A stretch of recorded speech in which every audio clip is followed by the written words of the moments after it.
नमस्कार दोस्तों, स्वागत है आपका हमारे यूट्यूब चैनल पे। तो आज हम पढ़ेंगे भौतिक एवं रासायनिक परिवर्तन। तो देखिए, भौतिक परिवर्तन एवं रासायनिक परिवर्तन। तो देखिए, भौतिक परिवर्तन, क्रिस्टलीकरण या वगैरह। चलिए देखते हैं, आगे बढ़ते हैं हम इसमें। तो सबसे पहले देखते हैं कि इसमें परिवर्तन वगैरह क्या है। देखिए, अभी हमारा इम्पोर्टेंट नहीं, इसमें जो इम्पोर्टेंट पार्ट है वो कहाँ से है, हमारा ये रहा। तो देखिए, ऐसे परिवर्तन जो वापस विपरीत दिशा में हो सकते हैं उन्हें उत्क्रमणीय परिवर्तन कहते हैं। ठीक है, और ये अस्थायी होते हैं। जैसे बर्फ को पिघलाकर पानी में बदल सकते हैं और पानी को जमा कर वापस बर्फ में। तो देखिए, ये उत्क्रमणीय हो गया, यानी कि हम इसको उल्टा भी कर सकते हैं। बर्फ को गर्म किया, पानी में बदल गया, अब इसका उल्टा भी कर सकते हैं। तो ऐसे परिवर्तन जो विपरीत दिशा में भी संभव है उत्क्रमणीय कहलाते हैं और ये अस्थायी होते हैं। क्या होते हैं? अस्थायी है, यानी कि हम उसको विपरीत दिशा में भी कर सकते हैं। जबकि वे परिवर्तन जो विपरीत दिशा में संभव नहीं होते हैं अनुक्रमणीय परिवर्तन कहलाते हैं और यह स्थायी होता है। जैसे मैंने पेपर को जला दिया तो पेपर को जलने से राख बन गई, तो ये अब मैं राख से वापस पेपर तो बना नहीं सकता हूं। तो ये परिवर्तन जो है वो अनुक्रमणीय है एवं यह स्थायी परिवर्तन है। ठीक है, तो इसी आधार पर हम कह सकते हैं कि वे परिवर्तन जो उत्क्रमणीय होते हैं और अस्थायी होते हैं, जैसे बर्फ का पानी में बदलना, भौतिक परिवर्तन कहलाता है। जबकि वे परिवर्तन जो अनुक्रमणीय एवं स्थायी होते हैं रासायनिक परिवर्तन कहलाते हैं। तो देखिए, इस प्रकार से हम भौतिक परिवर्तनों को कह सकते हैं कि भौतिक एवं रासायनिक परिवर्तन। तो परिवर्तन दो प्रकार के होते हैं, भौतिक एवं रासायनिक परिवर्तन। भौतिक परिवर्तन को एक बार वापस देखते हैं। चलिए, भौतिक परिवर्तन क्या होता है? भौतिक परिवर्तन तो किसी पदार्थ की आकृति, आकार, अवस्था, ठोस देश या अवस्थाएं, तापमान, दाब, ये सब उसके भौतिक गुणधर्म कहलाते हैं। क्या कहलाते हैं? भौतिक गुणधर्म। तो भौतिक गुणधर्म तो ऐसा परिवर्तन जिसमें सिर्फ भौतिक गुण बदलते हैं। क्या बदलते हैं? सिर्फ भौतिक गुण बदलते हैं, तो ऐसे परिवर्तन को भौतिक परिवर्तन कहते हैं। जैसे देखिए, मैंने बर्फ को ठोस से द्रव में बदल दिया तो भौतिक परिवर्तन। ठीक है, आकार चेंज कर दिया, लकड़ी को काट दिया, आकार चेंज कर दिया, तो ये सब क्या भौतिक परिवर्तन है। ये परिवर्तन, भौतिक परिवर्तन अस्थायी होते हैं और उत्क्रमणीय होते हैं, वापस हम इसको चेंज कर सकते हैं। लेकिन ठीक है, इसमें कोई नया पदार्थ नहीं बनता, ये ध्यान रखिएगा, कोई भी नया पदार्थ नहीं बनता।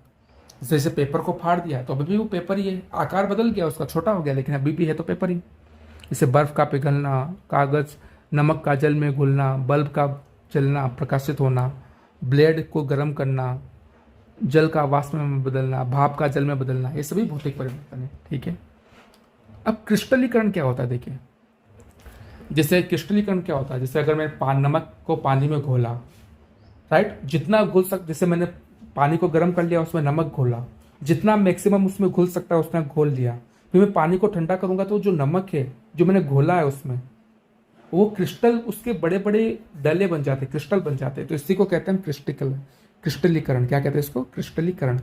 यह भी एक भौतिक परिवर्तन है। देखिए, जैसे इसमें एक फिटकरी का उदाहरण दे रखा है, तो हमने क्या किया, इसमें फिटकरी ले ली, इसमें हमने फिटकरी ले ली।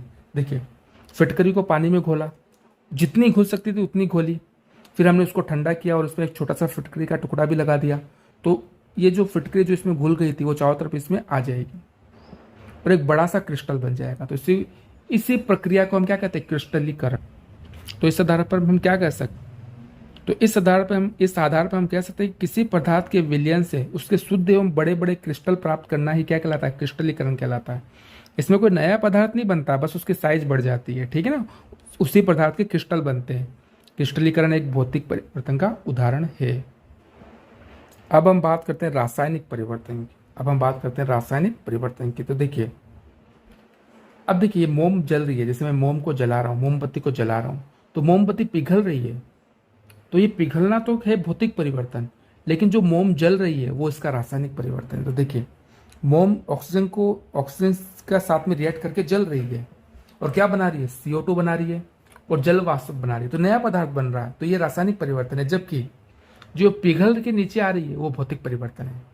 इसी प्रकार से अगर मैं चूने का पानी लूँ और उसमें फूंक मारूँ तो मेरे मुंह से CO2 निकलेगी, और वो जो चूने का पानी होता है वो पहले एकदम पारदर्शी होता है, जैसे पानी होता है ना नॉर्मल वैसे, लेकिन उसमें फूंक मारूंगा तो उसका दूधिया कलर हो जाता है, क्योंकि देखो नया पदार्थ बन गया। तो ये एक रासायनिक परिवर्तन है। ठीक है, तो मोमबत्ती का जलना उसमें जो CO2 बनती है, जलवाष्प बनते हैं, वो कौन सा परिवर्तन है? रासायनिक परिवर्तन है। ठीक है। इसी प्रकार से अगर हम देखें तो मैंने एक आलू लिया और उसमें आयोडीन डाला तो नीला रंग हो गया। तो ये नीला रंग बनना एक नया पदार्थ बन गया, इसलिए बैंगनी रंग हुआ है, या नीला रंग बैंगनी रंग हुआ है। ठीक है। तो ये क्या हुआ, यहाँ पर एक नया पदार्थ बना है, तो ये भी एक रासायनिक परिवर्तन है, ये भी एक रासायनिक परिवर्तन है। ठीक है। इसी प्रकार से देखो रासायनिक परिवर्तन मैग्नीस, मैंने एक रिबन लिया, इस रिबन को जला दिया, ये रिबन किसका लिया? मैग्नीशियम का, इसको जलाया तो ये जलकर ऑक्सीजन से क्रिया करके क्या, जो इसके राख बने उसका नाम क्या है? मैग्नीशियम ऑक्साइड, तो नया पदार्थ बना। तो ये भी एक रासायनिक परिवर्तन है, ये भी एक रासायनिक परिवर्तन। तो मैं इसको ऐसे लिख सकता हूँ, मैग्नीशियम प्लस ऑक्सीजन, राख बनी, वो क्या बनी? Magnesium oxide. ठीक है। तो हम कह सकते हैं कि वे परिवर्तन जिसमें पदार्थ का आंतरिक संगठन बदल जाता है, अर्थात नए पदार्थ बनता है, नया पदार्थ बनता है, उसको रासायनिक परिवर्तन कहते हैं। अब इसको हम वापस ऐसे चेंज नहीं कर सकता हूं मैं, ठीक है ना, वापस इसको पीछे विपरीत अवस्था में नहीं ला सकता हूं। ये परिवर्तन स्थायी होते हैं और अनुक्रमणीय होते हैं, जैसे मोमबत्ती का जलना, दही का जमना, टायर का जलना, भोजन का पचना, लोहे पर जंग लगना, ठीक है ना, पटाखे फुलझड़ी जलाना, मैग्नीशियम के फित्ते को जलाना, ये सब क्या है? ये सब उदाहरण है रासायनिक परिवर्तन के। अब देखिए लोहे पे जंग लगना है, ये भी एक रासायनिक परिवर्तन है। लोहे पे जंग लगती है तब हम देखते हैं उससे भूरा भूरा पदार्थ जम जाता है। जो भूरा भूरा होता है ना पदार्थ, वो जंग है। ये जो जंग है उसमें एक नया पदार्थ बन गया जिसका फॉर्मूला होता है Fe2O3। काफी इंपॉर्टेंट है, ये आ सकता है Fe2O3। जंग का फॉर्मूला क्या होता है? Fe2O3। ठीक है ना। तो देखो लोहा हवा में उपस्थित ऑक्सीजन के साथ में और जल के साथ में क्रिया करके क्या बना लेता है? लोहे का ऑक्साइड बना लेता है। ठीक है। और यही जंग है। देखिए अब अगर लोहे को, अब अगर ऑक्सीजन और जल नहीं मिलेगा तो ये लोहे पे जंग नहीं लगेगी। इसलिए हम क्या करते हैं? लोहे पे पेंट कर देते। क्या कर देते? पेंट कर देते, पेंट कर देते, ग्रीस लगा देते हैं। ठीक है ना। या फिर लोहे पर जिंक की लेयर चढ़ा देते हैं, जैसे सोने नकले सोने चांदी के जो गहने होते हैं उन पर नकली सोने चांदी की परत होती है, वैसे लोहे पर अगर हम क्रोमियम या जिंक की लेयर चढ़ा सकते हैं, परत चढ़ा सकते हैं, तो देखिए जिंक पर और क्रोमियम पे जंग नहीं लगती है, तो लोहा हवा के कांटेक्ट में आएगा ही नहीं। ठीक है। परत चढ़ा दी जाती है। देखो जिंक की या क्रोमियम की परत चढ़ाना क्या कहलाता है? गैल्वेनीकरण कहलाता है। क्या कहलाता है? गैल्वेनीकरण या सदलेपन। तो पूछ सकते हैं, बताओ कि लोहे पर जिंक की परत चढ़ाना क्या कहलाता है? गैल्वेनीकरण। या फिर ये भी पूछ सकते हैं गैल्वेनीकरण में किसकी परत चढ़ाते हैं? लोहे पर जिंक की। ठीक है। इसी प्रकार से देखिए अगर लोहे में हम कार्बन मिला दें, मैग्नीज मिला दें और निकल मिला दें और थोड़ा सा क्रोमियम मिला दें तो इस्पात यानी कि स्टील बनता है। क्या बनता है? स्टील। और स्टील पर भी जंग नहीं लगती है। तो ये पूछ सकते बताओ कि स्टील किस किस से मिलकर बना होता है? ध्यान रखिएगा, कार्बन से, कार्बन के अलावा एक तो कार्बन से, मैग्नीज से, निकल से एवं क्रोमियम से। ठीक है ना। इन सबसे मिलकर इस्पात यानी कि हमारा क्या बनता है? स्टील बनता है। ठीक है। ओके। देखिए इसी प्रकार से एक हमारा दिल्ली में एक लोहा स्तंभ है जो बहुत ही प्राचीन है। अब उनके पास में भी देखिए ऐसी विधि थी जिससे उन्होंने ऐसा लोहा बना दिया जिसपे आज तक जंग नहीं लगी। ये आज से 400 ईसा पूर्व का। 400 ईसा पूर्व का मतलब क्या हो गया कि 2000 में 400 और जोड़ दो यानी कि लगभग 2500 साल पहले का। ये कहाँ पर है? महरौली में।